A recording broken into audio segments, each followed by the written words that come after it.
దేవుని వాక్యంలో నుంచి కీర్తనలు 78వ అధ్యాయం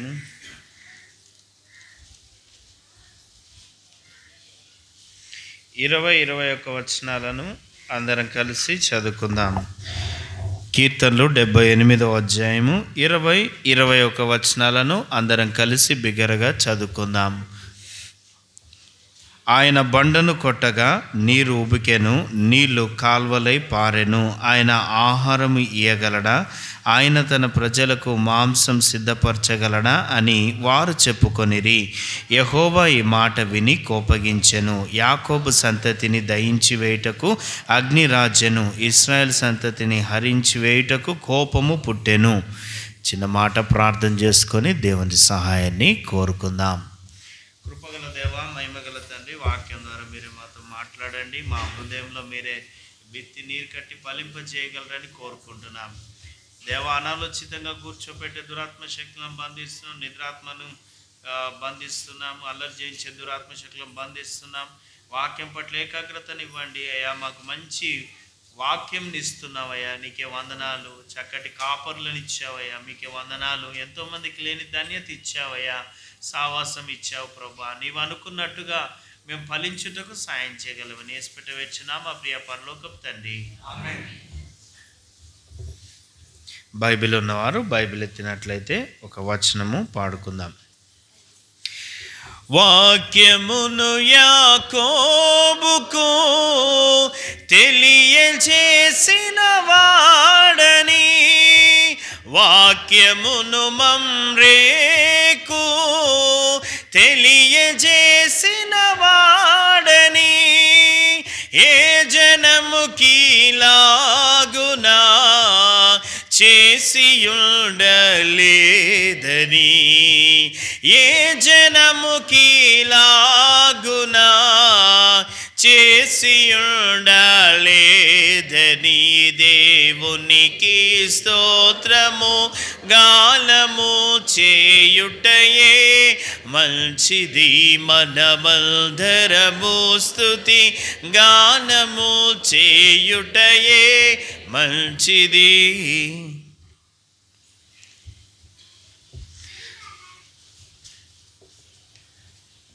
ఇంతకుముందు వారం కూడా అంటే నేను వచ్చినప్పుడు మరి ఈ యొక్క వచనాన్ని మనం ధ్యానం చేసుకున్నాం. మీలో కొంతమందికి గుర్తుండి ఉంటుంది, కొంతమంది భద్రంగా మర్చిపోయి కూడా ఉంటారు. కాబట్టి ఈసారి నుంచి మర్చిపోవద్దంటే మీరేం చేయాలా? పుస్తకంలో రాసుకోవాలా. దేవుడు మనకిచ్చే తలంపులు ఎన్ని ఉంటే అన్నీ ఈ యొక్క వాక్యంలో నుంచి మనము చర్చించుకుంటాం. మంచిది. ఒక చిన్న ప్రశ్న వేస్తే చెప్పండి, ఈ కీర్తన ఎవరు రాశారు? వెరీ గుడ్, ఆసాపు రాసినాడు. అయితే ఈ కీర్తన ఆసాపు రాయడానికి ఒక మంచి కారణం ఒకటి ఉన్నది. ఏంటిది అని అంటే, ఈ ఆసాపు రాసింది రాబోయే తరాల కోసం రాసినాడు. ఏ తరాల కోసం? రాబోయే తరాలకు. ఆయన పిల్లలు దేవునిలో ఉండాలంటే చాలా ఇష్టం. ఆయన ఏమని తెలుసుకున్నాడంటే, దేవుని యందు భయభక్తులు కాస్త అటు ఇటుగా అయిపోతే ఏమేమవుతాయో మా పిల్లలకు తెలియదు, మాకు తెలుసు.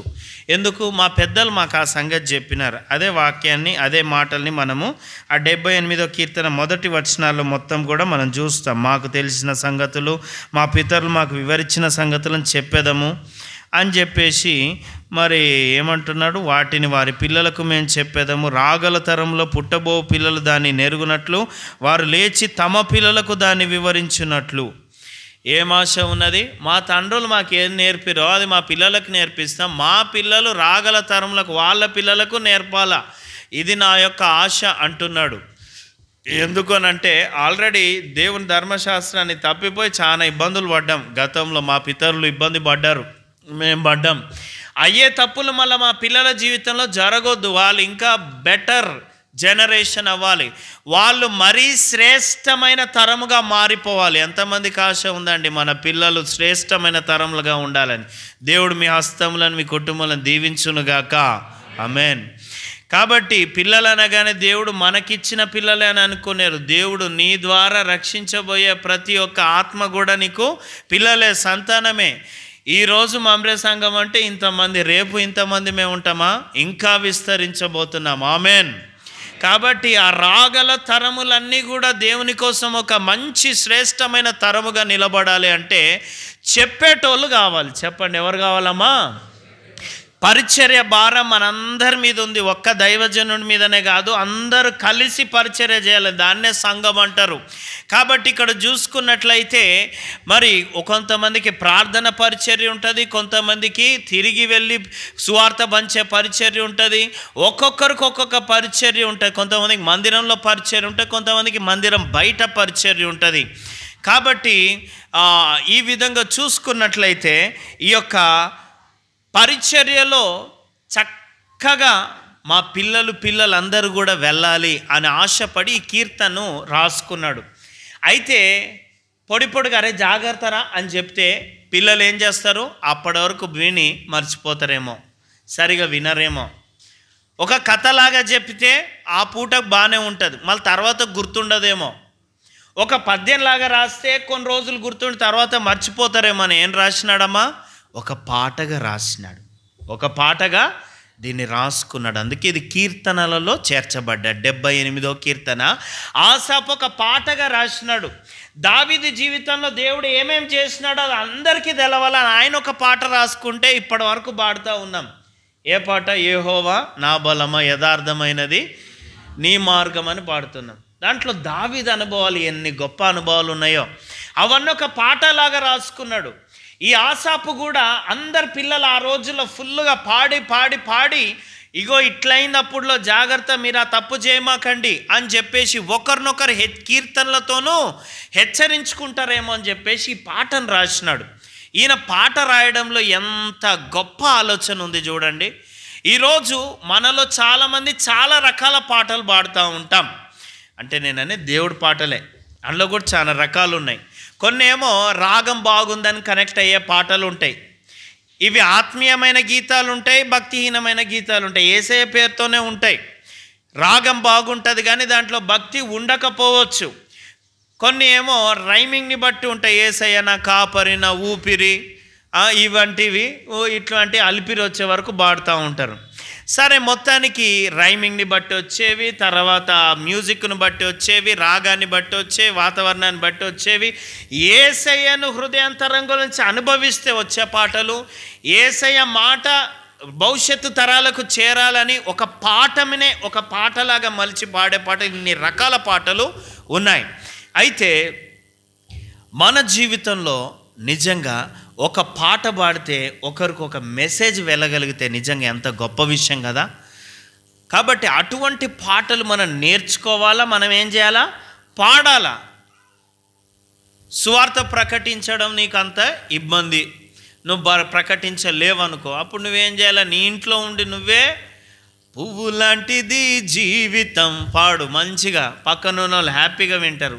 అది కూడా చేత కదంటే చక్కగా సెల్ ఫోన్లో ఆ పాట పెట్టి ఆడ పక్కన పెట్టుకో, నీ పని నువ్వు చేసుకో, వినేటోళ్ళు వింటారు కదా పువ్వు లాంటిది జీవితం అని. కాబట్టి పొలం పనికి పోయినావు, అక్కడ పాడుకో, పువ్వు లాంటిది జీవితం రాలిపోతుంది, గడ్డి లాంటిది జీవితం వాడిపోతుందని. దాన్ని బట్టి కూడా కొంతమంది కొన్ని విషయాలు నేర్చుకుంటారు. నువ్వు పాట పాడితే కొంతమంది కొన్ని విషయాలు నేర్చుకుంటారంటే దేవుడు నీకు ఎంత మంచి స్వరం ఇస్తాడో తెలుసా. అసలు పాట పాడరాని వాళ్ళకు కూడా అద్భుతమైన స్వరాలు ఇవ్వగలడు దేవుడు. నా స్నేహితుడు ఒక అతను ఉన్నాడు తిప్పర్తిలో, వాడు మాట్లాడితేనే అందరు నవ్వేటోళ్ళు. ఎందుకంటే నచ్చోడు, వాడు మాట్లాడితేనే నత్తి. ఇక అసలు వాడు తడబడి చెప్పేలోపు మాకు అసలు జుట్టు బీక్కోవాలి. కానీ వాడు ఎప్పుడైతే రక్షించబడి బాప్తీసం తీసుకున్నాడో వాడు పాడడం మొదలుపెట్టండి. ఇప్పుడు అసలు నత్తి లేదు, ఏం లేదు. ఎప్పుడైతే దేవుణ్ణి మహిమపరిచినాడో ఆ నత్తి సుత్తి అంతా పోయింది. కాబట్టి నీ జీవితంలో కూడా నీ స్వరాన్ని ఎప్పుడైతే దేవునికి డెడికేట్ చేస్తావో అప్పుడు నీ స్వరాన్ని దేవుడు దీవిస్తాడు. నువ్వు ఏదేది దేవుడికి ఇస్తావో అది దేవుడు ఆశీర్వదిస్తాడు. ఉదయం చెప్పుకున్నాం కదా, ఆ పిల్లవాడు ఏమి ఇచ్చినాడంటే 5 రొట్టెలు 2 చేపలు. దీవించబడలేదా? దేవుడు నీకు స్వరం ఇచ్చిండి, స్వరాన్ని దేవుని కోసం వాడితే దేవుడు దాన్ని ఆశీర్వదిస్తాడు. నీ తలంపులను దేవుని కోసం వాడితే చర్చిలో ఇట్లా ఉంటే బాగుంటుంది, ఆడ బూజు ఉండకుంటే బాగుంటుంది, ఇక్కడ ఈ విధంగా ఉంటే బాగుంటుంది, ఇంకా ఈ విధంగా మెరుగుగా చేయవచ్చు, పరిచర్య ఇక్కడ ఇట్లా కాకుండా ఇంకా ఇట్లయితే ఇంకా అద్భుతంగా ఉంటుంది, దేవునికి మహిమకరంగా ఉంటుంది. నీ ఆలోచన విధానం ఉందే, నీ సొంత బిజినెస్కి, నీ యొక్క ఉద్యోగం కోసం వాడుతావే, ఈ ఆలోచనలు దేవునికి ఇస్తే దేవుడు వాటిని ఆశీర్వదిస్తాడు, విస్తరింపజేస్తాడు. నీ జ్ఞానం ఇచ్చినాడు దేవుడు, ఇయ్యలే, బంగారంగా ఇచ్చినాడు దేవుడు. దాన్ని నువ్వు దేవునికి ఇవ్వగలిగితే ఆశీర్వదించబడతావు. అది నీ వరకే వాయించి నేను పోతా వస్తా అంతవరకే, అది ఏమన్నా వాళ్ళే చేసుకొని అన్నట్టుగుండి నీకు ఇచ్చిన జ్ఞానం దేవుని మహిమ కోసం కొంచెం కూడా వాడకపోతే ఎట్లా చెప్పండి? దేవుడు ఒక్కొక్కరికి ఒక్కొక్క తలాంతు ఇచ్చినాడు, ఎవరికి ఏం తక్కువ చేయలేదు. కొంతమందికి మాట్లాడే తలాంతు ఉన్నది, కొంతమందికి పాడే తలాంతు ఉంది, కొంతమందికి ప్రతి విషయాన్ని గమనించే తలాంతు ఉన్నది, కొంతమందికి మంచిగా ఆలోచించే తలాంతు ఉన్నది. ఒక్కొక్కరికి ఒక్కొక్క తలాంతు. నీ తలాంతుని దేవునికి ఇవ్వగలిగితే దేవుడు దాన్ని ఆశీర్వదిస్తాడు, విస్తరింపజేస్తాడు. కాబట్టి ఈయన తలాంతుని ఏం చేసినాడంటే భవిష్యత్ తరాల మేలు కోసం ఒక మంచి పాట కట్టినాడు. కాబట్టి ఈరోజు మన జీవితంలో రాగల తరముల కోసము భారం ఉన్నదా? మన జీవితంలో రాగల తరముల కోసము కొన్ని గ్యాడ్జెట్స్ని తయారు చేస్తూ ఉన్నారు. గ్యాడ్జెట్స్ అంటే సెల్ ఫోన్లు కానీ, తర్వాత ఇయర్ ఫోన్స్ కానీ, దానికి ఒక పేరు పెడతారు, ఏమంటారు అంటే నెక్స్ట్ జనరేషన్. అంటే ఈ తరానికి సంబంధించి కాదు, నెక్స్ట్ తరములు వాడేంత టెక్నాలజీ యూజ్ చేసినాం అన్నారు. టెక్నాలజీ నెక్స్ట్ జనరేషన్ తయారైంది, కానీ భక్తి తయారైందా? నెక్స్ట్ జనరేషన్లో దేవుని కోసం నిలబడగలిగిన భక్తి అనేది తయారైందా? అది నీ నుంచే తయారు కావాలి. చెప్పండి, ఎవరి నుంచి తయారు కావాలా? మళ్ళీ మన నుంచి అంటారు, నేను నీ నుంచి అని ఏకవచనం చెప్తే ఎవరి నుంచి తయారు కావాలా? నా నుంచి తయారు కావాలా. ఓకేనా? కాబట్టి ఈ యొక్క వాక్యం సెలవిస్తూ ఉన్నది, మనుషులు రెండు రకాలు. ఎన్ని రకాలమ్మా? రెండు రకాలు. ఒకటి ఇంతకుముందు చూసుకున్నా, మళ్ళీ చూస్తూ ఉన్నా, దయచేసి రెఫరెన్స్ రాసుకుంటే మంచిది. యోబు 1:5 ఎవరైనా చదవండి అమ్మా. యోబు 1:5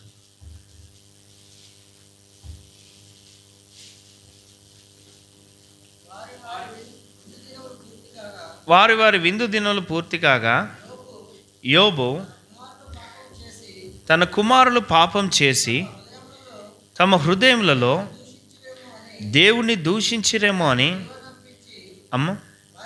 వారిని పిలవనంపించి వారిని పవిత్రపరిచి అరుణోదయంలో లేచి వారిలో ఒక్కొక్కరి నిమిత్తమై దహన బలిని అర్పించుచూ వచ్చాను. యోబు నిత్యం అలాగూ చేయించుండాను. యోబు ఇంట్లో డబ్బు ఉందా లేదా? అమ్మ బాగానే చెప్పిర్రు, వెరీ గుడ్, మస్తుంది. అయితే తినంగా కక్కి అంత ఉందంట వాళ్ళకు. అయితే వీళ్ళ పిల్లలు ఏం చేసేటోళ్ళు అంటే విందులు చేసుకునేటోళ్ళు. విందు చేసుకొని తాగి ఒకవేళ మత్తులో ఉన్నప్పుడు ఏమన్నా దేవుని దూషించిర్రేమో అని చెప్పేసి ఏం చేసేటోడట, ఉదయాన్నే వాడిని పిలిచేటోడట. పిలిచి ఏం చేసేది, దహన బలి దగ్గర మరి నిలబెట్టేటోడు. ఆ పశువుని వధించేవాడు, దహించేవాడు. అది అంబా అంబా అని అరుస్తూ ఉండేది, ఆర్తనాదాలు పెడతా ఉండేది, దాని రక్తం ఒలికిపోతూ ఉండేది. దాన్ని చూస్తూ ఉండేది వాళ్ళ కొడుకులు. చూస్తున్నప్పుడు, అయ్యా వీడు పెద్దోడు, వీడి ఇంట్లో నిన్న విందు జరిగింది, ఇదిగో వీడేమన్నా తప్పుగా మాట్లాడిండేమో, తప్పు చూపులు చూసిండేమో, తప్పుడు మాట్లాడిండేమో, తప్పుగా ప్రవర్తించిండేమో, పాపిష్టి పనులు చేసిండేమో, వాస్తవానికి గొర్రెలాగా ఈ యొక్క కోడెలాగా వీడు నరకబడాలా, వీని రక్తం గార్చబడాలా, వీళ్ళు తగడబడాలా, కానీ వీని తప్పును తీసి పశువు మీద వేస్తున్నాయి అనేసరికి మన గుండెలు ఏం బయలుదేరుతాయి? చెప్పండి అమ్మ, ఏం బయలుదేరుతాయి? రైళ్ళు బయలుదేరుతాయి. ఇంకెక్కువ తక్కువ చేస్తే మా నాన్న నెక్స్ట్ కోడని కాదు నన్నే వేసేటట్టున్నాడని భయం బయలుదేరుతుంది. ఆ విధంగా భయభక్తుల్లో పెంచినాడు. ఈయనని ఎవరితో పోల్చవచ్చు అని అంటే మరి యొక్క ద్వితీయోపదేశకాండం 32:14 ఉన్న పక్షితో పోల్చవచ్చు. దాని పేరు చెప్పండి చాలు నాకు. 32 ఎవరు తీస్తారు, ఎవరు తీయరా? 32:11 పక్షిరాజు. Very good. పక్షిరాజుతో పోల్చొచ్చి యోబును. పక్షిరాజు తన గూడు చెదర్పి పిల్లలకి ఏం నేర్పిస్తుంది? ఎగరడం నేర్పిస్తుంది. అన్ని పక్షులు స్వతహాగా ఎగురుతాయేమో కానీ పక్షిరాజు పిల్లలకు స్వతహాగా ఎగరడం అనేది రానే రాదు. అవి నేర్చుకుంటాయి. తల్లి నేర్పిస్తుంది. గూడు జదరగొడితే అన్ని కింద పడుతుంటే వాటిని రెక్కల మీద మోసుకొని పైకి వెళ్ళి మళ్ళీ వదిలి మళ్ళీ ఎత్తుకొని పోయి ఈ విధంగా అవి ఎగరడం నేర్చుకుంటాయి. వాటి పిల్లలు ఎగరడం మాత్రమే కాదు, కానీ వాటి పిల్లలు వాళ్ళ పిల్లలకు నేర్పే అంతగా ట్రైనింగ్ ద ట్రైనర్. ఒక లర్నర్ని తయారు చేయట్లే పక్షిరాజు, ఒక ట్రైనర్ని తయారు చేస్తుంది. ఇది ఎగరడం నేర్చుకొని ఇంకొకరికి ఎగరడం నేర్పించే అంత పర్ఫెక్ట్ తరబీదు. ఈరోజు మన పిల్లల పట్ల రాగల తరములకు మనం ఎట్లా నేర్పాలా? వారు నేర్చుకొని ఇంకొకలకు నేర్పగలిగిన తరం ఒకటి రావాలి, వచ్చునుగాక. ఆమేన్. కాబట్టి ఇక్కడ చూసినట్లయితే యోబు ఇంట్లో భయభక్తులు నేర్పిస్తూ వచ్చిన రాగల తరముల కోసము దేవుని భయభక్తి అనేది అక్కడ ఉన్నట్టుగా చూస్తూ ఉన్నాం. ఇక రెండో రకం తల్లిదండ్రులు, రెండో రకము వ్యక్తులు. దయచేసి చూడండి, ఆదికాండము 27వ అధ్యాయం 1వ వచనం నుంచి చదవండి. ఆదికాండం 27వ అధ్యాయం 1వ వచనం. ఇస్సాకు వృద్ధుడాయి అతని కన్నులకు మంద దృష్టి కలిగినప్పుడు అతడు తన పెద్ద కుమారుడైన ఏశావుతో, నా కుమారుడా అని అతన్ని పిలవగా, అతడు చిత్తము నాయనా చెప్పాను అనెను. అప్పుడు Isaac ఏమడిగిండో చదువురా.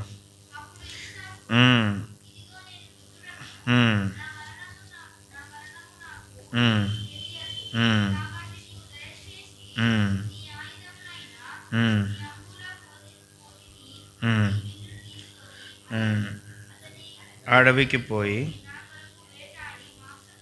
Very good, you are pass the test, మంచి చదివినాం. కాబట్టి ఇక్కడ చూసినట్లయితే ఇస్సాకు ఏమంటున్నాడు? ఏశావును పిలిచి, ఒరే నాయన, నేను ముసలాయన అయిపోతున్నా, చచ్చిపోయేటట్టున్నా, నేను చచ్చిపోక మునుపు నేను దీవించాలనుకుంటున్నా, కాబట్టి నువ్వేం చేయి, నిన్ను దీవించాలంటే అన్నాడు. దీవించవా? అమ్మ దీవించ, ఉట్టిగా ఎందుకు దీవిస్తా? నువ్వు పోయి ఏం చేయి, పోయి వేటాడి మాంసాన్ని తీసుకురా, అప్పుడు నేనేం చేస్తా, నేను దీవిస్తా పో అని అన్నాడు. వాళ్ళ తర్వాత ఇంకొక విషయం ఏం జరిగిందంట ఆ ఇంట్లో. 27వ అధ్యాయం 5వ వచనము. ఇస్సాకును తన కుమారుడు ఏశావుతో ఇలా చెప్పుచుండగా రిబ్కా వినుచుండెను. ఏశావు వేటాడి మాంసం తెచ్చుటకు అడవికి వెళ్ళాను.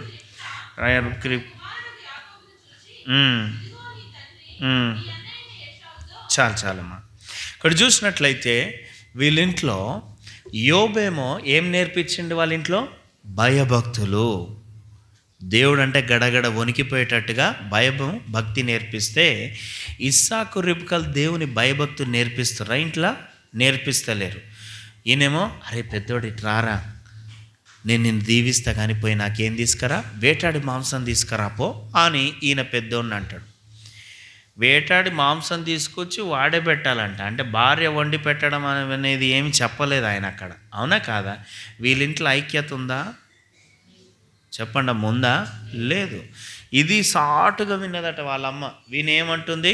ఎరే యాకోబు ఇట్రారా, మీ నాయనేమో పెద్దోడిని ఆశీర్వదిస్తాడట. అట్లెందుకు జరుగుతుందిరా? మీ నాయన లూప్ హోల్స్ అన్నీ నాకు తెలుసు. ఉత్తమ మందదృష్టి, తడిమి తడిమి తడిమి గుర్తుపడతాడు. గొర్రె బొచ్చేసుకొని పోయి, లేదంటే మేకతోలే పట్టుకొని పోయి, మీ నాన్నను పెద్దోడిని నేనే అని చెప్పి మోసం చేసి మేక మాంసం పెట్టి రాపో అని ఈమె చెప్పింది. చెప్పితే యాకోబు మోసగాడా కాదా? కాదు పాపం, అప్పటి వరకు కాదండి. యాకోబు ఏమన్నాడు? వద్దే తల్లికి అట్లా చేస్తే నాయన నన్ను దీవించబోయి ఏం చేస్తాడు, శపిస్తాడంటే ఆ శాపం నా మీద పడుతుంది నువ్వో అని. పాపం యథార్థవంతుడే, కానీ చెడగొట్టింది ఎవరమ్మా? తల్లి చెడగొట్టింది. ఆ తర్వాత పోయినాడు, మొత్తాన్ని దీవెనలన్నీ బాగానే సూపర్గా లాక్కొని వచ్చేసినాడు. తర్వాత కొడుకులు ఇద్దరికి ఏమొచ్చింది? ఖయం వచ్చింది. ఇద్దరు ఒకరిని చూస్తే ఒకరు చంపుకునే అంత పరిస్థితి, కొట్లాట అనేది వచ్చి ఇల్లు చీలిపోయిందా? చీలిపోలేదా? చీలిపోయింది. కాబట్టి ఆ శాపం నా మీద ఉండని అని అన్నది. అసలు ఈమె ఆశ ఏంది అని అంటే, నేను చిన్న కొడుకుకి హెల్ప్ చేస్తే చిన్న కొడుకు నన్ను ప్రేమించి నన్ను బాగా పెద్దగా అయినాక నన్ను బాగా చూసుకుంటాడు మా ఆయన కంటే. ఈయనకు భర్తకేంటిది, నేను పెద్ద కొడుకుని ప్రేమిస్తే పెద్దోడు నన్ను తొందరగా పెద్దగా తొందరగా సంపాదించడం మొదలుపెట్టి నన్ను అద్భుతంగా చూసుకుంటాడు. ఇంట్లో దేవుని భయభక్తులు ఉన్నదా? లేదు. వీళ్ళు దేవుణ్ణి సేవించట్లే, పిల్లల్ని సేవిస్తున్నారు. చెప్పండి, ఎవరిని సేవిస్తున్నారు? కొంతమంది తల్లిదండ్రులు ఉంటారు, పిల్లల్ని భలే గారాబం చేస్తారు, పిల్లల్ని నడిపించినట్టుగా నడుచుకుంటారు. ఏమవుతుంది? ఇంట్లో అటర్ ఫ్లాప్ అవుతుంది. భర్త నడిపించాలా, భార్య లోబడితే అప్పుడు పిల్లలు తల్లిదండ్రులకు లోబడతారు. కొన్ని ఇళ్ళల్లో ఎట్లుంటుంది, భర్త భార్యకు సేమిరా లోబడదు, పిల్లలు కూడా ఏమవుతారు, ఎదురు తిరుగుతాడు. ఇంటికి పోగానే చూడండి పాస్టర్ గారు వీడు నన్ను ఎత్తి తింటుండని చెప్తారు. ఎందుకు తింటాడు? నువ్వు వింటేగా, నువ్వు భర్త మాట వింటేగా. కాబట్టి భర్త కూడా ఎవరి మాట వినాలమ్మా? దేవుని మాట వినాలి, భయభక్తులు కలిగి ఉండాలి. 128వ కీర్తనలు ఉంది కదా, యెహోవా యందు భయభక్తులు గలవాడు ఈ విధంగా దీవించబడును. ఈ భయభక్తులు గలవాడు అని అంటే భర్త అన్నట్ట, భార్య అన్నట్ట. అక్కడ భర్త విషయం మాట్లాడుతున్నాడు. నీ లోగిట నీ భార్య ఫలించు ద్రాక్షవల్లి. ఇవన్నీ ఎవరికి? భయభక్తులు గల భర్త అయితే ఖచ్చితంగా కుటుంబాన్ని లీడ్ చేస్తాడు. కాబట్టి సరి అయిన లీడింగ్ భర్త చేయకపోతే ఎవరు తీసుకోవాలి? అల్టిమేట్గా భార్య తీసుకోవాలి. కాబట్టి ఆ విధంగా అయినప్పుడు కుటుంబం అస్తవ్యస్తం అయిపోతుంది. పిల్లలు ఏమవుతారు? చేతికి రారు, ఎదురు తిరుగుతూ ఉంటారు. కాబట్టి ఇది చాలా ప్రమాదకరమైన పరిస్థితి. వీళ్ళింట్లో కూడా దేవుడు నడిపింపు లేదు. ఎవరు నడిపింపు ఉన్నది? ఇస్సాకింట్లో. పిల్లలు ఎట్లా చెప్తే అట్లా పిల్లలకు ఫేవరెట్గా ఉండడానికే ట్రై చేస్తున్నారు. ఈ కుటుంబం ఫ్లాప్ అయిందా కాలేదా? ఖచ్చితంగా అయింది. పిల్లల మాట వినొద్దు తల్లిదండ్రులు. కాబట్టి దేవుడు ఒకసారి ఇజ్రాయెల్ దేశాన్ని శపిస్తే ఏమైందంట, బాలకులు తమ బాలచేష్టల చేత ఏలిక చేసిరని ఉంది. బాలకులు బాలచేష్టల చేత ఏలికలైరని అంటే అస్తవ్యస్తమైందని అర్థం. కాబట్టి పిల్లలు తల్లిదండ్రుల మాట వింటే తల్లిదండ్రుల గౌరవం, తల్లిదండ్రుల మాటకు లోబడే పిల్లలకు సమాజంలో పిల్లలకు కూడా ఫుల్లు గౌరవం ఉంటుంది. అంతేగాని నేనేం చెప్తే మా డాడీ అదే చేస్తాడే అబ్బా అని అన్నదనుకో, కథ మా డాడీకి ఉంటుందా బజార్లో? అస్సలు ఉండదు. ఏంటిది? గౌరవం. కాబట్టి ఈయన దేనికి గుర్తంటే యోబు గ్రంథంలో ఉన్నటువంటి 9:13 ఉన్న నిప్పుకోడికి సమానం. ఈ తల్లిదండ్రులు ఎవరితో సమానమో? నిప్పుకోడి. దాంట్లో ఒక మాట ఉంది, నిప్పుకోడి రెక్కలు గలదై నాట్యం చేసినంత మాత్రం అది వాత్సల్యం గలదిగా ఉన్నదా సుమి? లేదు. అది ఎడగుడ్డు పెడుతుందట, త్రోవలో గుడ్డు పెడుతుంది. ఏదైనా మృగం వచ్చి తన గుడ్డును తొక్కి వేస్తుంది, చితికిపోతుంది అన్న బాధ దానికి లేదు. తన పిల్లలు తనవి కానట్టుగా అది ఏం చేస్తుంది? వాత్సల్యం లేకుండా ఉన్నది. కొంతమంది ఉన్నారు, దేవుడు ప్రేమించి పిల్లల్ని ఇచ్చినారు, తమ పిల్లలే కానంత గొప్పగా అంత నిర్లక్ష్యంగా ఉన్నారు. వాళ్ళు రక్షించబడలేదన్న బాధ ఇప్పటికీ కూడా రావట్లేదు. ఇంటర్ పాస్ కావాలని నీట్ ఎగ్జామ్ ఈరోజు జరుగుతుంది. పాస్టర్ గారు ప్రార్థన చేయండి, మెడిసిన్లో ఫస్ట్ ర్యాంక్ మావోనికే, మా పిల్లకే రావాలని. ఇవన్నీ ఉన్నాయి కానీ ఏం లేదమ్మా, వాడు ఇంకా రక్షించబడలేదమ్మా అన్న బాధ లేదు. వీళ్ళందరూ ఎవరు? నిప్పుకోళ్ళు. చెప్పండి ఎవరు వీళ్ళు? 2 రకాల మనుషులు. ఒకళ్ళేమో పక్షిరాజు లాంటి వాళ్ళు, రెండోది ఎవరు? నిప్పుకోళ్ళ లాంటి వాళ్ళు ఉంటారు. కాబట్టి నువ్వే కోడివో చూసుకో, నువ్వు కోడివా పక్షివా?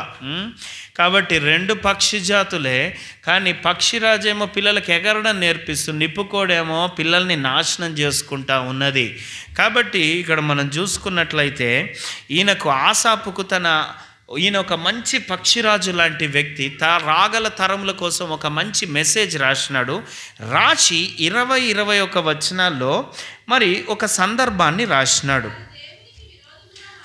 వారు దేవునికి విరోధంగా మాట్లాడిరి, ఆయన బండను కొట్టగా నీరు ఉబికెను, నీళ్లు కాలువలై పారెను, ఆయన ఆహారం ఇవ్వగలడా? చెప్పుకొని. Thank you sister. కాబట్టి ఇక్కడ చూసుకున్నట్లయితే హాలియాలో ఒక కొత్త హాస్పిటల్ పడ్డది. అన్ని హాస్పిటల్స్ కంటే చాలా పెద్దది. ఎందుకు అది పెద్దది అంటే దాంట్లో ఒక చాలా పెద్ద డాక్టర్, న్యూరో సర్జన్ ఉన్నాడు. అంటే నరాలకు సంబంధించిన వైద్యుడు ఉన్నాడు. ఇంతవరకు హాలియాలో ఎవరు అటువంటి పెద్ద హాస్పిటల్ పెట్టడానికి ధైర్యం చేయలేకపోయారు. కానీ న్యూరో సర్జన్ ఎక్కడి నుంచో, విజయవాడ నుంచి పేషెంట్లు, తర్వాత ఆస్ట్రేలియా నుంచి పేషెంట్లు, బెంగళూరు నుంచి పేషెంట్లు హాలియాకి వస్తున్నారు అనుకోండి. ఆ డాక్టర్ దగ్గరికి నువ్వేమన్నావంటే, డాక్టర్ గారు మీరు న్యూరో సర్జన్ అయితే అయ్యి ఉండొచ్చు, కానీ మీకు ఇంజెక్షన్ వేయడం వస్తుందా రాదా అంటే ఏమంటాడు చెప్పండి? ఏమంటాడమ్మా? ఫస్ట్ బయటికి వెళ్ళామంటాడు. అవునాక ఏమొచ్చింది ఆయనకు? కోపం వచ్చింది. ఇంత పెద్ద డాక్టర్ని పట్టుకొని ఇంజెక్షన్ వేయవచ్చు అంటాడు అని చెప్పేసి చాలా కోపం వస్తుంది. ఇక్కడ జరిగిన సందర్భం కూడా కరెక్ట్గా అదే. ఆయన బండను కొట్టగా నీళ్లు ఉబికి అక్కడనే ఉంటే 4-5 దాహం తీరేది. అవి కాల్వలై పారినాయి. ప్రతి 6 లక్షల కాల్బలం అంటే దగ్గర 20 లక్షల మంది ఉన్నారు. వాళ్ళ ప్రతి గుడారం ముందు ఏం బారుతున్నాయి? కాల్వలాగా నీళ్లు బారుతున్నాయి. ఈ నీళ్ళు ఎక్కడి నుంచి వస్తున్నాయి? బండలో నుంచి వస్తున్నాయి. మనకిడ కాళ్ళు ఉన్నది హాలియాలో, ఏడు నుంచి వస్తున్నాయి నీళ్ళు? నాగార్జున సాగర్ నుంచి వస్తున్నాయి. Okay, wonderful. కానీ వాళ్ళకి నాగార్జున సాగర్ డ్యామ్ ఏం లేదాడా? ఏమున్నది? ఒక బండలో నుంచి పొంగుకొని వస్తున్నాయి. ఇది మిరాకిల్, వావ్ అన్నట్టుగా ఉన్నది. ఈ నీళ్లు దాగగానే వీళ్ళు ఏమనాలి లెక్కకైతే? బండలో నుంచి నీళ్ళు ఇచ్చిన దేవుడు ఆహారం ఇవ్వలేడా? మాంసం ఇవ్వలేడా? ఏదైనా చేయగలుగుతాడు అని అనాలి. కానీ అన్నారా?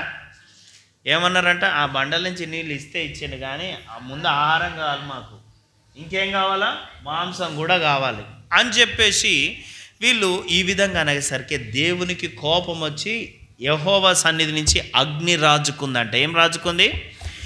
కొంతమంది విశ్వాసుల జీవితంలో కొన్ని సందేహాలు ఏం చేస్తున్నాయంటే దేవుని అగ్ని వాళ్ళ ఇంట్లో మండేటట్టుగా చేస్తున్నాయి. దానికోసం ఇక ఈ తిప్పలంతా ఇంతసేపు చెప్పాల్సి వచ్చింది. కొన్ని మన ప్రవర్తన ద్వారా, మన మాటల ద్వారా, మన యొక్క ఏమంటారు, మన యొక్క స్వభావం ద్వారా దేవుణ్ణి ఏం చేస్తున్నామంటే మనం ఇబ్బంది పెడతా ఉన్నాం. తెలియకుండానే కొన్ని పిచ్చి ప్రాబ్లమ్స్ అన్ని ఇంట్లో వస్తూ ఉన్నాయి. ఎందుకు వస్తున్నాయనంటే దేవుని కోపమును రేపుతున్నాం. దేన్ని బట్టి కోపం రేపినారు వీళ్ళు ఇక్కడ? అవిశ్వాసమును బట్టి. చెప్పండి, దేన్ని బట్టమ్మా? అవిశ్వాసమును బట్టి. వీళ్ళకి ఏమొచ్చినాయి? సందేహాలు వచ్చినాయి. చెప్పండి, ఏమొచ్చినాయి? దీని సందేహం కూడా అంటే తక్కువే, అనుమానమే వచ్చింది. దేవుని శక్తి మీద ఏమొచ్చిందమ్మా? సందేహం వేరు. ఏదో ఒక విషయం తెలియదు, తెలుసుకోవాలనుకున్నాం, దానికి ఎవ్వరు ఏమీ బాధపడరు. అవునా కాదా? కాబట్టి మీకు సెల్ ఫోన్లో సిమ్ వేయడం రాదు అంటే ఇది సిమ్ ఎట్లా వేస్తారని అంటే గిద్దోనన్న దగ్గర పోతే ఇదంతా 2 నిమిషాలంటే టక్కున సిమ్ వేసి ఇస్తాడు. ఎందుకు? అది సందేహం. అంతేగాని నువ్వేసినావు కాబట్టి ఈ సిమ్ ఖచ్చితంగా సిగ్నల్ రాదేమో అనిపిస్తుంది అంటే ఎట్లుంటుందిగా? దీన్ని ఏమంటారు? అనుమానం అంటారు. అర్థమైందా? కాబట్టి ఇక్కడ ఇది సందేహం కాదు, ఇదేంటిది? ఇది అనుమానం. అనుమానాన్ని ఎవరైనా ఓర్చగలరా అండి? లేదు, ఎవ్వరు కూడా ఓర్చగా లేరు ఈ అనుమానంను. కాబట్టి వీళ్ళలో ఏమొచ్చిందనంటే అనుమానం అనేది వచ్చింది, దేవుడు సహించలే. క్రైస్తవుని జీవితంలో సందేహాలు, అనుమానాలు ఎప్పుడు వస్తాయి అనంటే పోయిన వారం చూసుకున్నాము. పాయింట్ నెంబర్ 1, క్రైస్తవ జీవితంలో ఒక విశ్వాసికి అనుమానాలు, సందేహాలు ఎప్పుడు వస్తాయట? రక్షణ నిశ్చయత లేనప్పుడు. చెప్పండి, ఏ నిశ్చయత లేనప్పుడు? సిస్టర్ వచ్చింది, సాక్ష్యం చెప్తుంది. ఏమని? నేను రక్షించబడినప్పుడు, నేను సువార్త విన్నప్పుడు నేను కుమిలి ఏడ్చినాను, నేను ఉపవాసం ఉన్నాను, ఆ సమయంలో నా పాపభారం అంతా తొలగిపోయింది అని అంటే సాతాను టక్కున నీ దగ్గరకు వచ్చి ఏమంటాడు? అగో ఆమె అంతగానం ఏడ్చితే పశ్చాత్తాపడితే ఆమె రక్షించబడ్డది, నువ్వు ఏడవలే పాడేడవలే, అందుకే నీ జీవితంలో నువ్వు పొందిన అనుకుంటున్నావు, కానీ అది నిజమైన రక్షణగా. నీకు ఏడుపు వచ్చిందా? నువ్వు కనీసం గంట సేపు ఏడ్చినావా? రాలే, కాబట్టి నీది రక్షణ కాదు. ఈ విధంగా సాతానుడు రక్షణ మీద దెబ్బ కొడుతున్నాడు. రక్షణ ఎట్లాంటిది అంటే పునాది లాంటిది. ఈ బిల్డింగ్కి పిల్లర్ లాంటిది. పిల్లర్లు డిస్టర్బ్ అయితే, పునాది డిస్టర్బ్ అయితే బిల్డింగ్ ఉంటుందమ్మా? ఉండదు. సాతానుడు నువ్వు ఎక్కువ ఎదగకుండా ఎక్కడ ఫస్ట్ అటాక్ ఎక్కడ తీసుకొస్తాడు? నువ్వు సరిగా రక్షించబడలే, నీది రక్షణ సరి అయిన రక్షణ కాదు, నువ్వు మళ్ళీ తప్పు చేసినావు కదా, ఇంకేది నువ్వు రక్షించబడలే. నువ్వు రక్షించబడితే ఎట్లా దేవదూతలాగా ఉండాలి, అసలు అద్భుతంగా ఉండాలి, రక్షించబడి ఇట్లుంటావా నువ్వు అని చెప్పేసి సాతానుడు ఏం చేస్తాడమ్మా, నీ రక్షణ విషయం అనుమానాలు పెనుభూతాలు తీసుకొచ్చి మొత్తము కూడా ఆగమాగం చేస్తాడు. కానీ గుర్తుంచుకోండి, రక్షణ విషయం చెప్పుకున్నాము. కొన్నిసార్లు కొంతమంది ఏమంటారు, నేను ఫలానా రోజు 7వ సంవత్సరము 7వ నెల 7వ రోజు 7 నిమిషాలకు 7 గంటలకు నేను రక్షించబడినట్టు అగో వాళ్ళకు టైం డేట్ గుర్తుంది. నీకు గుర్తుందా నువ్వు ఎప్పుడు రక్షించబడినావో? గుర్తుకు లేదు, కాబట్టి నువ్వు రక్షించబడలేదు. కాబట్టి కొంతమందికి అందరికీ డేట్ ఆఫ్ బర్త్ గుర్తుండదు. గుర్తుంటుందా? ఎప్పుడు పుట్టినామో డేట్ ఆఫ్ బర్త్ గుర్తుండదు. నేను ఇంతకుముందు కూడా చెప్పినాను, నా భార్య జ్యోతికి ఆమె పుట్టిన డేట్ ఆమె గుర్తుకు లేదు. వాళ్ళ అమ్మని ఎప్పుడు అడిగినా ఆమె ఏమంటారు, దీపావళికి 3 రోజుల పిల్లవే నువ్వు అని చెప్తుంది. మరి అది ఏ దీపావళి ఏదో ఎవరు తెలియదు ఇంతవరకు, అది ఏ సంవత్సరమో తెలియదు. కాబట్టి అంత మాత్రం జ్యోతి పుట్టనట్ట 100% పుట్టింది. డేట్ తెలియనంత మాత్రం పుట్టినట్టు కాదు. కాబట్టి రక్షించబడిన డేట్ నీకు గుర్తుకు లేకపోయినంత మాత్రం నువ్వు రక్షించబడనట్టు కానే కాదు. రక్షించబడకపోతే నీలో వాక్యం వినాలన్న ఆసక్తి ఉండదు. 3 గంటలు ఇక్కడ నువ్వు కూర్చోలేవు, దేవుని ఆరాధించలేవు, దేవుని విషయాలను నువ్వు ఆనందించలేవు. ఇవన్నీ యాక్టివిటీస్ నీలో ఉన్నాయంటే నీలో ఏం జరిగింది? రక్షణ కార్యం జరిగింది. అయితే రక్షించబడిన వాళ్ళు వెంటనే చేసే పని ఏంటిది? బాప్తిసం తీసుకుంటారు. ఇది క్రియ. ఏంటిదమ్మా ఇది? క్రియ. వెంటనే ఏం చేస్తారు? బాప్తిసం తీసుకుంటారు. పెళ్లి సంబంధాలు అయినాయి, అమ్మాయిని అడిగిన అబ్బాయి నచ్చిందా? నచ్చిండు. అబ్బాయిని అడుగుతారు, ఏంటిది అమ్మాయి నచ్చిందా అని అంటే నచ్చిందని అంటాడు. ఇక పోండి సంసారం చేయపోండి అంటారా? ఏం చేస్తారు? వెంటనే పెళ్లి చేస్తారు కదా. కాబట్టి అదేవిధంగా దేవునికి మన హృదయం ఇచ్చిన తర్వాత మళ్ళీ అందరి ముందు ఏం చేయాలా? నేను ఆయన బిడ్డనని ఏం తీసుకోవాలా? బాప్తిస్మం తీసుకోవాలా. ఈమె నా భార్య, ఈయన నా భర్త అని అందరి ముందు ఒక వేదిక మీద చేసే కార్యక్రమాన్ని ఏమంటామమ్మా? పెళ్ళి అని అంటాం. పెళ్ళి లేకుండా ఇద్దరిని పంపిస్తారా? ఏ తల్లిదండ్రులు ఉన్న వాళ్ళు కూడా పంపారు. అదే విధంగా నువ్వు రక్షించబడితే ఖచ్చితంగా ఏం చేయాలా? అందరు చెప్పాలి, ఏం తీసుకోవాలా? బాప్తిస్మం తీసుకోవాలి. నువ్వు రక్షించబడ్డా కానీ బాప్తిస్మం తీసుకోలేదని అన్నది అది మాత్రం అంతకంటే ఉత్తమ మాట ఏది లేదండి. కాబట్టి ఇది మొదటి పాయింట్. రక్షణ నిశ్చయత లేకపోతే దేవుని మీద అనుమానాలు కలిగిస్తాడు సాతానుడు. నెంబర్ 2, క్రైస్తవుడు ఎందుకు అనుమానిస్తాడు, ఎందుకు సందేహిస్తాడు? What is the reason? Number 2 ఏంటిది అని అంటే, పరిస్థితులు మారినప్పుడు. చెప్పండి, ఏం మారినప్పుడు? చాలా సంతోషంగా ఉండే ఎప్పుడు? రక్షించబడిన తొలి దినాల్లో అసలు ఎప్పుడు చూసిన సంతోషమే, సమాధానమే, చెప్పనశక్యమైన మహిమ సంతోషం అనే పాటలు వస్తుండే. కానీ రాను ఏమైనా పరిస్థితులు పూర్తిగా మారిపోయినాయి. పరిస్థితులు మారుతూ వచ్చినాయి. ఇప్పుడు పరిస్థితులు మారినప్పుడు కొంతమంది జీవితంలో యేసయ్యను నమ్ముకున్నావుగా, నీకెందుకు ఈ బాధ? యేసయ్యను నమ్ముకున్నావుగా, నీకెందుకు ఈ కష్టాలు? అసలు ఇవన్నీ వద్దనే కదా నువ్వు యేసయ్య దగ్గరికి వచ్చింది, కానీ నీకెందుకు ఇట్లయినా అనేసరికి కథం ఏమైపోతుంది? దేవుని మీద అనుమానాలు వస్తాయి. కాబట్టి ఇక్కడ చూసుకున్నట్లయితే మన జీవితంలో ఆత్మీయంగా ఎదుగుతున్నప్పుడు పరిస్థితులు ఖచ్చితంగా మారుతాయి. పరిస్థితులు ఏమైతే ఖచ్చితంగా మారుతాయి. ఎందుకు మారుతాయి? దయచేసి చూడండి, మనకు తెలిసిన భాగమే. 119వ కీర్తన 67వ వచనం 71వ వచనం. 119, 67, 71. శ్రమ కలుగక మునుపు నేను త్రోవ విడిచి తిని, ఇప్పుడు నీ వాక్యమును అనుసరించి నడుచుకొనుచున్నాను. నేను నీ కట్టడలు నేర్చుకున్నట్లు శ్రమ నుండి ఉండుట నాకు మేలాయను. శ్రమ కలగక మునిపి ఏం విడిచినాడటమ్మా? త్రోవ విడిచినాడు. ఈయన భక్తుడా భక్తిహీనుడా? చెప్పిన ఆయన పెద్ద భక్తుడు. అంత పెద్ద భక్తునికే త్రోవ విడిచే అంత పరిస్థితి వచ్చి మనకు రాదా? వస్తుందా? రాదా? కాస్త మనని ట్యూన్ చేయడానికి దేవుడు ఏం అనుమతిస్తాడు మన జీవితంలోకి? శ్రమలు అనుమతిస్తాడు. శ్రమలు లేని క్రైస్తవ జీవితం జీతం లేని ఉద్యోగం లాంటిది. ఎవరైనా చేస్తారా? మస్తు పెద్ద ఉద్యోగం ఉండి ఫుల్ పని ఉంటుంది, మస్తు డిగ్నిటీ ఉంటుంది, కానీ రూపాయి కూడా రాదు, మీ డబ్బులే ఖర్చు అవుతాయి అంటే ఎవరన్నా అప్లై చేస్తారా జాబ్కు? చెప్పండి అమ్మ, అప్లై చేస్తారా? సెంట్రల్ గవర్నమెంట్ ఉద్యోగము అద్భుతంగా ఉంటుంది, ప్రధానమంత్రి దగ్గర పని. కాకపోతే ఢిల్లీలో మీ రెంట్ మీరే కట్టుకోవాలా, తర్వాత మీ తిండి ఖర్చులు అన్నీ మేము రూపాయి కూడా ఇవ్వం, రావడం పోవడం అంతా మీరే ఖర్చు పెట్టుకోవాలి. పోతారండి? ఢిల్లీ కాదు, మన గల్లీ కూడా దాటారు అంత పెద్ద ఉద్యోగం వస్తే, అవునా కాదా? కాబట్టి నీ జీవితంలో నా జీవితంలో కూడా శ్రమలు వస్తేనే, చెప్పండి ఏమొస్తేనే? శ్రమలు వస్తేనే జీతము, శ్రమ లేకుండా జీతం అనేది లేదు.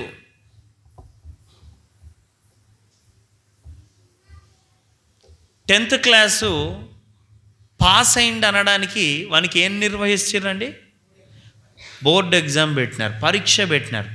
పరీక్ష పెట్టకుండా 10th క్లాస్ పాస్ అయినరు అని అంటే ఉద్యోగం ఇచ్చేటప్పుడు ఏమంటాడు? బాబు నువ్వు ఏ సంవత్సరం అయ్యా? 2020లో 10th పాస్ అయినావా? ఓహో, అయితే నువ్వు కరోనా బ్యాచ్ అయితే సరే. నీకు ఇంటర్ సర్టిఫికేట్ ఉందా అంటే, అయ్యో సార్ నేను 10th వరకే చదువుకున్నా అంటే, నువ్వు కొంచెం పక్కకు ఉండే అంటారా అనరా? మీదే ఉంటుంది సంస్థ, మీరే ఓ సంస్థ పెట్టి ఉద్యోగం ఇచ్చేటోళ్ళు. 2020లో 10th పాస్ అయినని వాడని వచ్చిందనుకో, వాడిని కనీసం కూరల కరేపాకంత విలువని ఇస్తారా? ఇయ్యరు. ఎందుకు ఇయ్యరు? వాడు ఎగ్జామ్ లేకుండా ఏమైండు, పాస్ అయినని కేసీఆర్ ఇచ్చిన సర్టిఫికేట్ మీద వచ్చిండు. ఇక వాని విలువ ఉంటుందండి? అస్సలు విలువ ఉండనే ఉండదు. కాబట్టి పరీక్ష చాలా ప్రాముఖ్యము. విశ్వాస జీవితంలో కూడా ఏం ప్రాముఖ్యమో? పరీక్ష ప్రాముఖ్యము. కాబట్టి శ్రమ లేనప్పుడు త్రోవ తప్పిన. ఇంకోటి ఏమంటున్నాడు? శ్రమ నొంది ఉండుట నాకు మేలైందయ్యా అని చెప్తున్నాడు. మరి నీకు మేలు కావాలంటే నువ్వు ఎందులో నుంచి వెళ్ళాలా? చెప్పండి అమ్మ, ఎందులో నుంచి వెళ్ళాలా? కొత్తగా సేవకు వచ్చినాం శాఖపురం అనే పల్లెటూరులో. ఎప్పుడో చాలా ఏళ్ళ క్రితం ఒక 35 గజాల స్థలం, చాలా చిన్నది. నా డౌట్ ఈ యొక్క స్టేజ్ అంత ఉంటుంది కావచ్చు, అంతే. ఈడి నుంచి ఈడి వరకు ఉంటుంది, ఇంత చిన్న స్థలం. 35 గజాల స్థలంలో ఒక చర్చ్ కడదామని మామూలుగా కొలతలు చూద్దామని వెళ్ళిన ఆ స్థలం ఎట్లుంది, ఏం చేయవచ్చు అన్న దగ్గరికి వెళ్తే బూతులు తిట్టారు నన్ను, నా భార్యను, అక్కడున్న వాళ్ళు భయంకరంగా. దేవుని బట్టి దేవునికి వదిలేసిన, మరో మాట మాట్లాడకుండా వచ్చినాం. నిన్నటి దినాన దేవుడు చేసిన కార్యాన్ని చూసి నిజంగా మేమెంతో దేవుడిని కృతజ్ఞతలు చెల్లించాం. దేవుడు ఆ పల్లెటూరులో ఒక మారుమూల లాంటి ప్రాంతంలో ఒక 35 గజాల స్థలం దగ్గర తిట్లు తిన్నాము. ఇక్కడ చర్చికి ఎట్లా కడతారో చూస్తాం, అది దాన్ని. దేవుడు మంచి సెంటర్లో 3 పెద్ద రోడ్లు కలిసే దగ్గర, సీసీ రోడ్డు ఉన్న దగ్గర మంచి ఓపెన్ ప్లాట్ 3 గజాల స్థలం మట్టితో నింపిస్తే అద్భుతంగా ఉన్నది. ఆ 3 గుంటల స్థలం 35 గజాల దగ్గర నోరు మూసుకున్నాను. దేవుడు వదిలిపెట్టినాడా? ఆ శ్రమ రాకపోతే 3 గుంటల జాగా, మరి నేను రూపాయి ఖర్చు పెట్టలేదు, 3 గుంటల జాగా వస్తుందా? రాదు. శ్రమలో ఏమున్నదమ్మా మనకు? గొప్ప దీవెన. నేను కొనాలంటే అంత మంచి ఏరియాలో కొనలేను, కానీ దేవుడు ఏం చేసినాడు? ఇచ్చినాడు. శ్రమలో ఏం చేస్తాడు? మన దీవెన అనేది ఇంప్రూవ్ అవుతుంది. కాబట్టి దయచేసి చూడండి అమ్మా, మరి దానియేలు గ్రంథం 1వ అధ్యాయం 16వ వచనం. దానియేలు 1వ అధ్యాయము 16వ వచనం.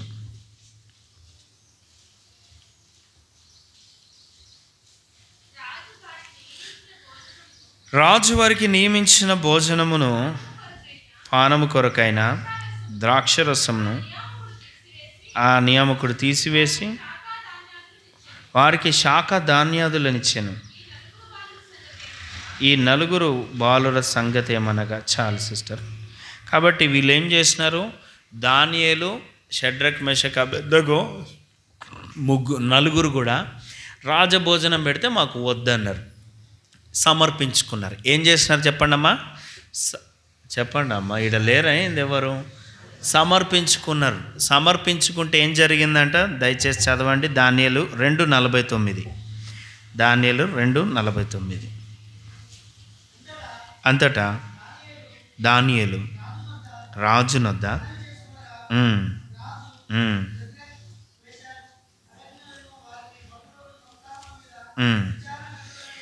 చాలు. దేవుడు ఏం చేసినాడు? హెచ్చించినాడు. వీళ్ళు సమర్పించుకుంటే దేవుడు హెచ్చించిండా తగ్గించిండా? హెచ్చింపు ఎవరి నుంచి వస్తుంది? దేవుడి నుంచి వస్తుంది. తూర్పు నుంచి రాదు, పడమర నుంచి రాదు, కానీ దేవుడి నుంచి వస్తుంది. సమర్పించుకుంటే హెచ్చింపు వచ్చింది. ఇప్పుడు హెచ్చించబడిన స్థానంలో ఉన్నారు. బబులోను సంస్థానం మీద విచారణకర్తలుగా ఉన్నారు. ఓకేనా? మొత్తం పనులు చేసే అధికారులందరి మీద హెడ్గా ఉన్నారు. అయితే ఇప్పుడు ఏం జరిగిందంట, మళ్ళొకసారి ఒక సమస్య వచ్చింది. ఎవరికి? హననియా, మిషాయేల్, అజర్యా. ఈ యొక్క దానియేలు 3వ అధ్యాయము 12వ వచనం. దానియేలు 3:12. రాజా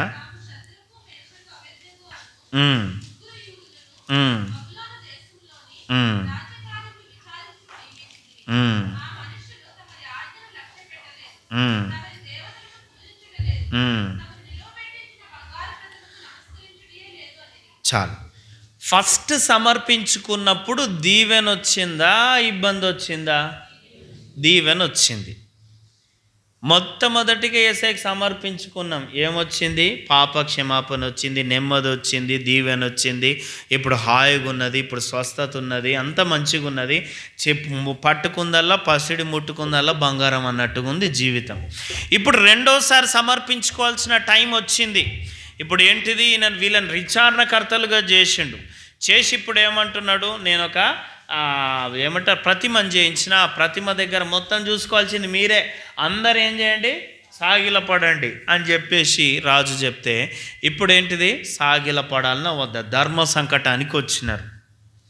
ఇంకోటి, అగో షడ్రక్ మెషక్ ఏం చేస్తారని చూడడానికి అక్కడ ప్రవక్తలు కానీ, పాస్టర్లు కానీ, మరి ఇంకా సువార్థికులు కానీ ఎవ్వరు లేరు. వాళ్ళు ముగ్గురే ఉన్నారు, అంతకు మించి ఎవరు లేరు వాళ్ళని గమనించడానికి.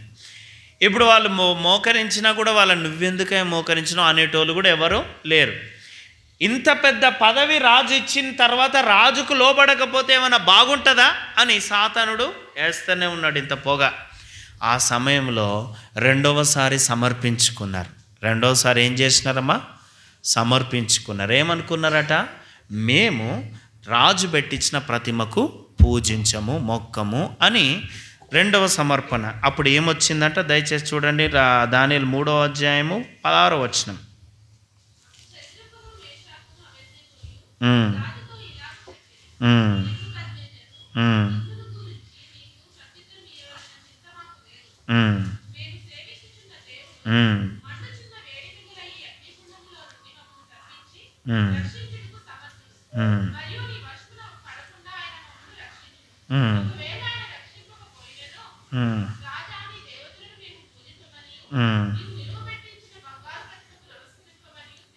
చాలు. ఇప్పుడు రెండోసారి సమర్పించుకున్నప్పుడు ఏమొచ్చిందంట? అగ్నిగుండం. చెప్పండి, ఏమొచ్చింది? అగ్నిగుండం అంటే మరణ సంకటం వచ్చింది కదా. కాబట్టి ఇక్కడ చూసుకున్నట్లయితే మొదట సమర్పణలోనేమో దీవెన వచ్చింది, రెండో సమర్పణలో ఏమొచ్చింది? అగ్నిగుండం, చావు దగ్గరకు వచ్చింది. కానీ పరిస్థితి వేరైనా దేవుడు వాళ్ళని ఏం చేసిండు? రక్షించిండా లేదా? రక్షించిండు. ఒకవేళ బబులోను దేశం మొత్తంలో, ప్రపంచాన్ని ఏలుతున్న బబులోను దేశం మొత్తంలో ప్రేయర్ చేసే వాళ్ళు ఎంతమంది అంటే ఎంతమంది రమ్మా? ఇట్లా చెప్తే ఏం లాభం, చెప్పరాదండి. దేవుడు మంచి స్వరం ఇచ్చిండుగా. 4 ఉన్నారు. ఈ 4 ఈ సంస్థానాన్ని మొత్తము తలక్రిందులుగా చేసిరా లేదా? చేసిరు. ఓకేనా?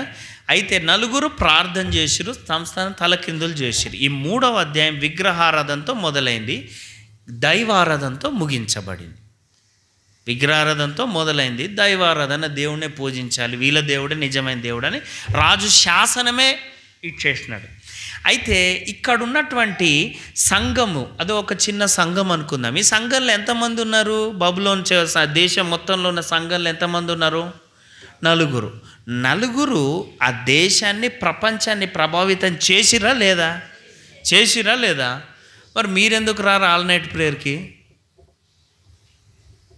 వచ్చిర్రా? మొన్న ఆల్ నైట్ ప్రేయర్ జరిగింది, ఇంత జరిగింది. ఎంతమంది వచ్చిర్రా నేను అడగను. మరి ఎందుకనంటే అడగకూడదు, అడిగితే ఇబ్బంది పడతారు. మరి మీరు ఎందుకు రారండి ఆల్ నైట్ ప్రేయర్కి? వాళ్ళు 4 ప్రార్థన చేసిర్రు, దేశంలోనే మార్పు కలిగింది. మరి నువ్వు వస్తే నీ జీవితంలో కూడా దేవుడు మార్పు కలిగిస్తాడు కదా. నీ ద్వారా దేశంలో కొన్ని గొప్ప గొప్ప మార్పులు జరుగుతాయి కదా. నలుగురు చేసింది మీరు అందరు కలిస్తే చేయలేరండి? చేస్తారా లేదా? కనీసం హాల్ ఎవరికైనా తేలేరా మార్పు? 100% తేయగలరు. నలుగురు జరిపోయారండి ఆ రోజు ప్రపంచాన్ని మొత్తము రాజు శాసనాలు మార్చేయడానికి. ఈరోజు పార్లమెంట్లో ఉన్న శాసనాలు మార్చడానికి మనం జరిపోమండి? ఖచ్చితంగా సరిపోతాం. సరిపోమంటారు ఎవరు అడ్డంగా తలకాయ చెప్తున్నారు, అట్లా చేయకండి. సరిపోతారు, మీరు సరిపోతారు. అర్థమైందా? మీరు సమర్థులు. అయితే మనలో ఏదో సామర్థ్యం ఉందని కాదు, మనలో నుంచి ప్రార్థన తీసుకురాగలిగిన ఆ పరిశుద్ధాత్మలో ఉన్నది గొప్పతనం అంతా. పరిస్థితి మారింది. ఫస్ట్ సమర్పించుకున్నప్పుడు హెచ్చించబడ్డారు, సెకండ్ సమర్పించుకున్నప్పుడు మొత్తం పరిస్థితులు మారినాయి. విశ్వాసం పోయిందా వీళ్ళలో? ఏమన్నా దేవుని మీద అనుమానం ఏమన్నా వచ్చిందా? రాజా మమ్మల్ని వాడిని లేయి, దేవుడు మమ్మల్ని రక్షిస్తాడు. ఆయన రక్షించకపోయినా కూడా నువ్వు చెప్పిన పని అయితే మేము చేయం, నువ్వు చెప్పిన పనులు అన్నీ చేసినాం. రాజ్యానికి మేలు కలిగేవి, రాజుకు క్షేమకరమైన అన్నీ చేసినాం. దీని ద్వారా పెద్ద నీకు క్షేమము లేదు, రాజ్యంలో వచ్చే నష్టమేం లేదు, కాబట్టి ఇది మాత్రం మేము చెయ్యము అని చెప్పేసి ఖండితంగా చెప్పారు, ఖండితంగా చెప్పినారు. కాబట్టి ఈ విషయాన్ని గుర్తుంచుకోండి. కొన్నిసార్లు మనం మన పని స్థలాల్లో కాస్త రాజీ పడతాం.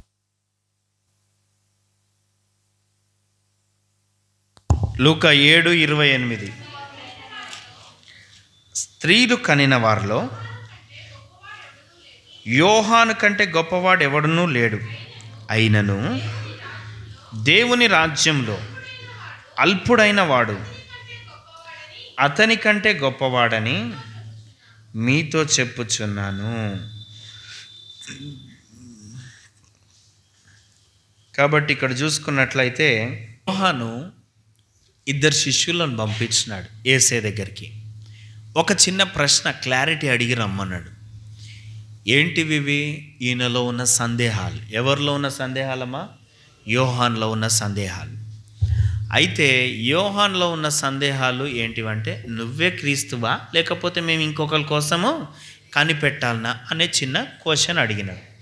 ఈ క్వశ్చన్ అడగగానే అందరి ముందు వచ్చి జనాలు అందరు వింటున్నారు యేసే చెప్పే మాటలు. అందరి ముందు యోహాన్ శిష్యులు వచ్చారు. అమ్మో యోహాన్ శిష్యులు అని అందరు అటువైపు చూస్తారు. ఇప్పుడు మీరు కూడా ఎవరైనా లేటుగా రాగానే అటే చూస్తారు, ఇక ఇక్కడ వాక్యం కూడా మర్చిపోతారు చాలామంది.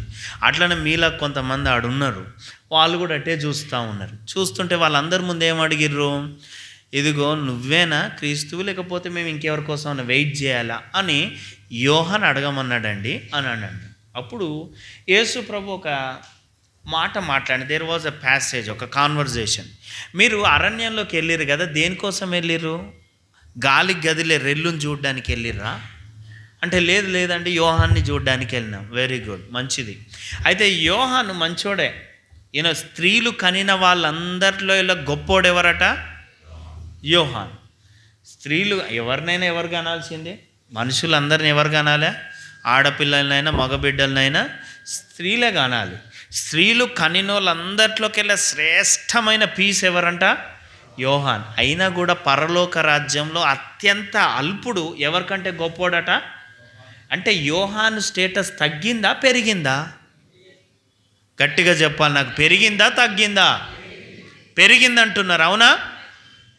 Okay fine. అత్యంత అల్పుడు ఈయన కంటే గొప్పోడనంటే మనకు తెలిసిన వాళ్ళలో ఒక అల్పుడిని తీసుకుందాం. ఇండ్లమ్మడబడి దొంగతనాలు చేసుకుంటా, నరహత్యలు చేసుకుంటా, కూనీలు చేసుకుంటా, అడ్డమైన పాడు పనులన్నీ చేసుకుంటా చివరికి ఎక్కడికి వచ్చినాడు? సిలువ మీదకి వచ్చినాడు. సిలువ వేసే రోజు అదే రోజు ఇంకొక 2 ఉన్నారు ఆ దొంగతో పాటు. ఇంకొక దొంగ ఉన్నాడు, మధ్యలో యేసు ప్రభు ఉన్నాడు. ఇప్పుడు వీడు చేయాల్సిన దరిద్ర పనులన్నీ జీవితంలో చేసినాడు. కానీ యేసయ్యను చూడగానే వీని లోపల ఏమొచ్చింది? పశ్చాత్తాపం వచ్చింది. అందరేమో నువ్వు దిగిరా, అప్పుడు నువ్వు యేసే నమ్ముతా, నువ్వు క్రీస్తు అని నమ్ముతా అని అందరు అంటుంటే ఈయన ఏమంటుండు? అయ్యా నువ్వు దిగినా దిగకున్నా, నిన్ను అందరూ ఊస్తున్నా, నువ్వు చేతగానోడు అంటున్నా, నువ్వు సిలువ దిగలేకున్నా, నువ్వు నాలాగా నేను దొంగ దరిద్ర పనులు చేసి జిక్కెకొచ్చిన, నువ్వు కూడా నాలాగానే శిక్ష అనుభవిస్తున్నా. నేను నాలాంటి దొంగ నువ్వని నేను అనుకోవట్లేను. నువ్వు రక్షకుడివి, నువ్వు రాజువి, నీ రాజ్యంతో నువ్వు దిగొచ్చేటప్పుడు అంటే యేసయ్యను రాజు అని అంగీకరించడానికి ఏ అవకాశం లేనప్పుడు వీడు నమ్మినాడు. నమ్మి ఏమన్నాడు, నువ్వు రాజువి, నీ రాజ్యంతో వచ్చేటప్పుడు నన్ను జ్ఞాపకం చేసుకుంటే అప్పుడు ఆయన దేశం ఏమన్నాడు, నేడు నీవు నాతో కూడా పరదేశం. ఇప్పుడు వీడు యేసయ్య కోసం ఏమన్నా సేవ చేసిండా? ఏం చేయాలి? బతికినన్నాళ్ళు భయంకరమైన పనులు చేసిండు. తర్వాత వీడు యేసయ్య కోసం సేవ చేయలేదు, సువార్త పరిచర్య చేయాలి, అసలు ఏం చేయలేదు. వీనికి ఒక కిరీటం ఏమన్నా వస్తుందా? పరలోకం పోతాడు, పరదేశంలో ఉంటాడు, నో డౌట్. వీనికి కిరీటం ఏమన్నా ఉంటుందా? సింహాసనం ఏమన్నా ఉంటుందా? రాజభవనాలు, రాజ సౌదాల్లో వీనికి ఏమన్నా అవకాశం ఉందా? చెప్పండి అమ్మ, ఉందా? లేదు. వీడిని ఏమనొచ్చు? పరలోకంలో అత్యంత అల్పుడుగా వీడిని తీసుకోవచ్చా? కొంతమంది అసలు ఎటు తలుపుతలేరు. తీసుకోవచ్చా లేదా? తీసుకోవచ్చు, అత్యంత అల్పుడుగా. ఎందుకంటే వీడికి సింహాసనం లేదు, కిరీటం లేదు, ఏది లేదు. అప్పటికప్పుడు ఇక చస్తా అన్నప్పుడు రక్షించబడి పోయినాడు, ఈయనకి ఏది లేదు. అయితే వీడు ఎవరికంటే గనుడట? ఇప్పుడు చెప్పండి, యోహానుకి వాల్యూ పెరిగిందా తరిగిందా? మరి పెరిగిందంటారు ఏందండి? తరిగింది. ఎందుకింత అద్భుతం, ఎందుకింత ఇబ్బందికరమైన పరిస్థితి అంటే దేవుడికి ఏం ఇష్టం లేదు తల్లి? అనుమానించే వాళ్ళంటే ఇష్టము లేదు. ఎవరో నన్ను అడిగితే, హేరోదు రాజు అడిగితే ఈ ప్రశ్న నేను పెద్ద ఫీల్ అయ్యాడనే కాదు యోహాను. ఇంకెవరన్నా నన్ను ఈ ప్రశ్న అడుగుంటే నేనేమను, నా కోసం మార్గం సరళం చేయడానికి నువ్వు వచ్చినావు, ఇదిగో లోక పాపను మోసుకొని పోతున్న దేవుని గొర్రెపిల్ల అని చెప్పినావు. ఎవరన్నా ప్రేజలాడని చెప్తే ఏమన్నావు? సర్పసంతానమా లాస్ట్ ఆల్నైట్ ప్రేయర్కి ఎందుకు రాలేదని తిట్టినావు. ఇంత ఖచ్చితంగా బతికినావు. ఇప్పుడేం చేస్తున్నావు? నువ్వు నన్ను అనుమానించి నువ్వే నా క్రీస్తు, ఇంకెవరన్నా కానీ నీకు తెలవదా? గుడ్డోళ్ళు చూస్తున్నారు, చచ్చిపోయిన వాళ్ళు లేస్తున్నారు, కుంటోళ్ళు నడుస్తున్నారు, ఇవన్నీ జరుగుతున్నాయి. ఇవన్నీ నా ద్వారా జరుగుతాయని పరిశుద్ధాత్మ నీకు చెప్పలేదా? ఎందుకు నీకు అనుమానం? ఇంతకీ నాకు ఎందుకు అనుమానం? ఎప్పుడు ఏ టైంలో అనుమానం వచ్చిందట? ఆ అధ్యాయంలో కొంచెం ముందుకు పోతే ఆయనను హేరోదు రాజు ఎక్కడ పెట్టిండట? జైల్లో. ఎప్పుడైతే పరిస్థితి మారిందో, పరిస్థితి అన్నీ బాగున్నప్పుడు ఏమన్నాడు? ఇదిగో లోక పాపం మోసుకొని పోచున్న దేవుని గొర్రెపిల్ల అన్నాడు. పరిస్థితులు మారినాయి. దేవుని విషయం చెప్తుంటే ఇప్పుడు జనాలందరూ పట్టణాల్లో నుంచి అడవులోకి యోహాను కోసం రావడం కాదు కానీ సైనికులు వచ్చి నన్ను ఎక్కడ వేసినారు? జైల్లో వేసినారు. ఇప్పుడు ఈయన పబ్లిక్ ఫిగర్ కాదు, ఈయన దొంగలో ఒక దొంగ, ముద్దాయిలలో ఒక ముద్దాయిలాగా ఉన్నాడు. నాకెందుకు ఈ పరిస్థితి వచ్చింది? ఈ పరిస్థితి ఇట్లున్నా కూడా యేసయ్య ఏం స్పందిస్తలేడేంది? అసలు ఆయనేనా క్రీస్తు? ఈరోజు ఈ ప్రశ్న రావట్లే నీకు? చాలామందికి రావట్లే. యేసయ్యను నమ్ముకున్నాగా మళ్ళీ నాకు కష్టమేంది? యేసయ్యను నమ్ముకున్నాగా మళ్ళీ నాకు ఇబ్బంది ఏంది? యేసయ్యను నమ్ముకున్నాం కదా మళ్ళీ పరిస్థితులు ఇట్లయితే ఏంది అని నీకు రావట్లే ప్రశ్న? వచ్చి రాగానే, అయ్యా నువ్వు ఈ సమస్యలు నాలోకి వచ్చినా, అగ్నిగుండం వచ్చినా కూడా నేను నిన్ను విడిచిపెట్టాను అని షడ్రక్ మేషక్ అబేద్నెగో లాగా ఉండాల్సింది పోయి కొంతమంది ఎట్లా తయారవుతారు తల్లి? బాప్తిసం ఇచ్చి యోహానులాగా తయారవుతారు. నువ్వేనా క్రీస్తువి? ఇంకెవరన్నా ఇప్పుడు న్యూరో సర్జన్ మెడలో సెటస్కోప్ వేసుకొని ఆయన చైర్లో ఆయన ఛాంబర్లో కూర్చున్నాక ఇక్కడ న్యూరో సర్జన్ ఎవరండి అని అంటే ఏమంటాడు చెప్పండి? అసలు ఎందుకురా బాబు ఈ యొక్క స్టెథోస్కోప్ అని ఎత్తేస్తాడా? ఎత్తేడా? ఇప్పుడు యేసయ్య దగ్గర పోయి నువ్వేనా యేసయ్య, ఇంకెవరన్నా కావాలని, ఇదేనే గొర్రెపిల్ల, లోక పాపను మోసుకొని పో గొర్రెపిల్ల అని చెప్పిన ఆయననే నువ్వేనా ఇంకెవరన్నా అంటే ఎంత అవమానం చెప్పండి. Yes or no? ఈరోజు చాలామంది భక్తి కూడా ఆ విధంగా ఉంది. యేసయ్య నువ్వు నిజంగా ఉంటే నాకు ఇట్లెందుకు జరుగుతుంది? ఇటువంటి మాటలు ఎన్నిసార్లు అని యేసయ్యను బాధించినాము. యేసయ్యతో ఉంటే కష్టం రాకూడదా? యేసయ్యతో ఉంటే సుఖమే అనుభవించాలా? యోబు ఎంత మంచి మాట అన్నాడండి. ఆ దేవుని కోసం మనము సుఖమే అనుభవించాలా? కష్టాన్ని అనుభవించొద్దా? నిందను అనుభవించొద్దా? ఆ దేవుడే ఇచ్చిండు, దేవుడే కొనిపోయింది, దేవుని నామానికి స్తుతి కలుగును గాక అని ఇంత పెండ తీసి ఎవరి ముఖం మీద వేసిండు? సాతాను గాని ముఖం మీద వేసిండు. వాడు పెండను తీసుకుంటా ఏడ్చుకుంటా పోయిండు. అవునా కాదా? ఈరోజు నీ జీవితంలో కూడా పరిస్థితులు మారగానే దేవుణ్ణి అనుమానించే స్వభావం రాకూడదు. ఒకటి, క్రైస్తవుల్లో ఎందుకు అనుమానాలు వస్తాయి? రక్షణ నిశ్చయత లేకపోతే. రెండో, దేన్ని బట్టి? పరిస్థితులు మారితే. రాసుకోండి, మళ్ళీ వచ్చే వారం వస్తే నేను అడుగుతా. రెండో పాయింట్ ఏంది, మొదటి పాయింట్ ఏంది? ఒకటి, రక్షణ నిశ్చయిత లేకపోతే క్రైస్తవుల అనుమానాలు వస్తాయి, అనుమానాలు శిక్షకు దారి తీస్తాయి. రెండవది, పరిస్థితులు మారితే అనుమానాలు వచ్చే అవకాశం ఉంది. కాబట్టి ఎన్ని పరిస్థితులు మారినా మన విశ్వాసం మాత్రము చెలించకూడదు. సిలువ మీద దొంగ గొప్పోడా మీరు గొప్పోళ్ళ? నాకు తెలిసి మీరే గొప్పోళ్ళని నేను అనుకుంటున్నాను. నా నమ్మకమా భ్రమనా? ఖచ్చితంగా నమ్మకమే. సిలువ మీద దొంగ కంటే ఎన్నో గొప్ప పనులు చేసినారు మీరు, చక్కగా రక్షించబడినారు, పాటలు పాడతారు, పరిచర్య చేస్తారు, ఎన్నో చేసినారు. అంటే మీరు ఎవరికంటే గొప్పోళ్ళని చెప్తుంది ఇప్పుడు వాక్యము. బాప్తిస్మం ఇచ్చు యోహాను కంటే గొప్పోళ్ళు ఏడున్నారంటే ఇప్పుడు హాల్యాలు ఈయనే కూర్చొని ఉన్నారు. ఎందుకు ఇంత గొప్ప పొజిషన్ వచ్చిందంటే ఒక్కటే, విశ్వాసంలో ఎవరైనా కాస్త అటు ఇటై దేవుడిని అనుమానించే స్థాయికి వెళ్తే దేవుడు సహించడు. కాబట్టి దేవా నువ్వు ఉన్నవా, నిన్ను మేము పూజిస్తామనంటే మమ్మల్ని అగ్నిగుండం లేస్తారు అని అన్నారా షడ్రక్ మేషక్ అబేద్నెగో? అసలు ఆ మాట. ఒకవేళ మా దేవుడు రక్షించకపోయినా కూడా మేము మా దేవుని ఆజ్ఞ అటువంటి క్రైస్తవులే నిలబడతారండి చివరి దినాల్లో. ఆ విధంగా ఉందాం. పరిస్థితి మారగానే దేవ ఇదేంది అని అడగకుండా, అయ్యా నువ్వు అనుమతించినావు కాబట్టి పరిస్థితి వచ్చింది, నీకు వందనాలు అని చెప్పి దేవునిలో ముందుకు వెళ్తే దేవుడు మనని బలపరుస్తాడు, దీవిస్తాడు, ఆశీర్వదిస్తాడు. దేవుడు తన మాటలను దీవించును గాక. ఆమేన్. సన్నిధి ఉంచి మీ దాసుని వాడుకున్నారు. ఎన్నో ఆశ్చర్యాలు, అద్భుతాలు చూసిన ఇశ్రాయేలు శోధించినారు. విశ్వాసం ఉంచలేదు, నమ్మలేదు, రక్షణ నిశ్చయిత లేదు, అవిశ్వాసము, మీ కార్యంలో యందు నమ్మకం లేకపోవడము అన్న విషయాలు మాట్లాడుతూ వచ్చారు. ఒకసారి పరిస్థితుల వైపు కాకుండా ఎలా మమ్మల్ని రక్షించారు, షడ్రక్ మెషక్ అబేద్నెగోలు ఎంత స్థిర విశ్వాసం కలిగిన వారుగా, పరీక్షల్లో నెగ్గిన వారుగా, దేవుని గణపరిచిన వారిగా వారు ఉన్నారని మాకు చూపించిన యోహాను కంటే కూడా మేము గొప్పవారంగా ఉంటాం పరలోకంలో అని చెప్పి మాకు గుర్తు చేశారు. అందుకై అల్పులముగా ఉండుటకు, తగ్గించుకొనుటకు మాకు ఇంకా నేర్పించమని, హెచ్చించేది మీరే, ఏ మనిషి కాదు అని మరొకసారి గుర్తు చేశారు. ప్రభువా, ఈ మాటలు మా హృదయాల్లో నీరు కట్టి ఫలింపజేసి ముద్రించని, ఇంకెవరు రక్షణ పొందలేదో పొందినట్లు పొందిన వారు బాప్తిస్మంలో కూడా సాక్ష్యం ఇచ్చినట్లుగా మీరు సహాయం చేయండి.